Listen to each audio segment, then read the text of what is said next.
Dani Babb, our good friend from the Babb Group, is also joining us. Dani's in Irvine, California. Always good to see you, Dani. Kristen was talking about things maybe stabilizing a little bit, and granted, I let her into that by citing some of the data that we've had the last couple of days. But I think you think that's crazy, right? What do you see? Yeah, I do. Unfortunately, people are really focusing on the 11% increase in sales over May to June. And when we look at the bigger picture, this is basically about 32,000 more homes than what was expected to have been sold. But here's a catch. First of all, this is only a 0.01% change in the total amount of homes that are available on the market, which exceeds 3 million. And second of all, this is actually the number of contracts written, and it's completely bank independent. And we know that one of the biggest holdups is in the financing area. We don't really know how many of these homes are actually even going to close escrow. Right, and that's a good point. And we don't know if they're actually going to close out. Okay, one more thing on that, Dani, before we go back to Kristen and just talk about this in general, is that, all right, as you say, it's only a month-to-month number. Year-over-year, housing sales are still way down. However, one thing we did go back and look at is 6 months ago. And for the first time, that number, if you compare it 6 months ago to now, is starting to move up. Isn't that a good sign? At least we're getting there a little bit, no? Well, some people could say yes. I have unfortunately a degree in statistics, so I'm a little bit more cynical about this. But if we look at this time last year, basically what you want to do is compare season to season. So the homes that are in escrow right now were purchased during the spring buying season, and compared to last year, that's a 21% decrease over last year when lending was also very tight. So that's actually a big warning sign to me. What I'm looking for is price stability. I want to see consecutive months of price stability. We had 2 straight months where prices were going up nationally. Right. This last month they actually dropped, and that to me is a red flag, not a green one. All right, so referring to the Case-Shiller numbers we got today on prices. What do you think, Kristen? We were talking before Dani came on about stabilization. She doesn't see it, but can you refute some of that, or do you agree?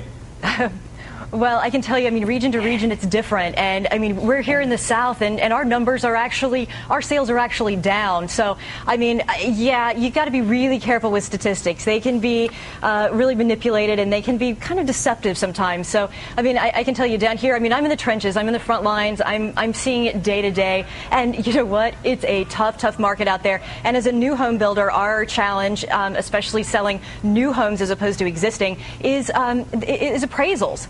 It's tough because many appraisers are using, short sales and foreclosures. It's tough to get the comparables. So, yeah, right. Where I am in the trenches, things are down. One Absolutely, more question for you, Kristen, because it comes from somebody who's watching down there in Orlando. Joe writes in that what specific obstacles are buyers running into, be they government-related or otherwise, in the market when they're out there trying to buy a home? And what obstacles are they running into that are tripping them up? Well, it depends on if they're looking for a foreclosure or they're looking for a new home. When it comes to existing homes, you got to be really careful with warranties. You got to buy these houses as is, and you many times don't know what the problems are behind the walls, as I mentioned before. So that's an issue. Obviously, that lending is a challenge. Without great credit and a significant down payment, it's tough to get loans nowadays, and many times people have little dings in their credit, especially in this economy. So without a stable job and a solid down payment, it's tough to get a mortgage, even if you find a house that you like. And obviously, comparables and appraisals are a real problem here. That's the thing, Dani. People would love to grab some of these low rates and get a mortgage and buy a house, but as Kristen says, sometimes they're not being approved. Do you see that financing environment turning around anytime soon, or is it starting to turn around in some areas? No? No, unfortunately, it's going the other way around. In fact, I was hearing this time last year we were looking at 6 months reserves in the bank. So you're putting your 20% down, and then the banks still want you to have 6 months worth of payments in the bank. I'm now seeing that go to 12 months reserves for some of the bigger banks. That's a really big obstacle for a lot of people. That's like having a 40% down payment. Well, if you had that, you might as well just buy a lower priced house and pay cash for it. It doesn't really make sense in this market. We also have banks that are incentivized to do modifications and get a $2,000 check from the government for doing so, or giving someone a trial modification. So they're putting their efforts towards that rather than for small business lending and for new home lending, which is going to continue to hurt the market. All right, so let's end it this way with both of you. I'm sure a lot of people watching, and some have written in with these types of questions, want to know what they should do now. Is now the time to buy? What advice would you give them if they are in the market for buying a house? Dani, what do you tell people who come to you with that question? Yeah, I get that question every week. It's really market dependent. So I would say if you're in a hard-hit area like South Florida or Las Vegas, Barstow, something like that, you want to make sure you're getting a killer deal. I would not accept anything below or anything more than 20% below the current value of whatever the home is. That's allowing for another 20% drop. So be really careful about where you're buying.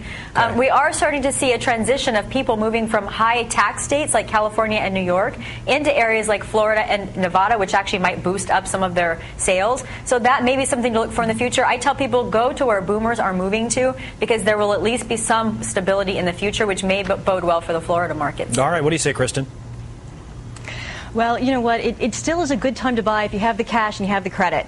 But I agree with her. You know what? You got to buy in the right place, in the right community. Not only specifically state-wise, but you need to look at the right community in the right area within that state.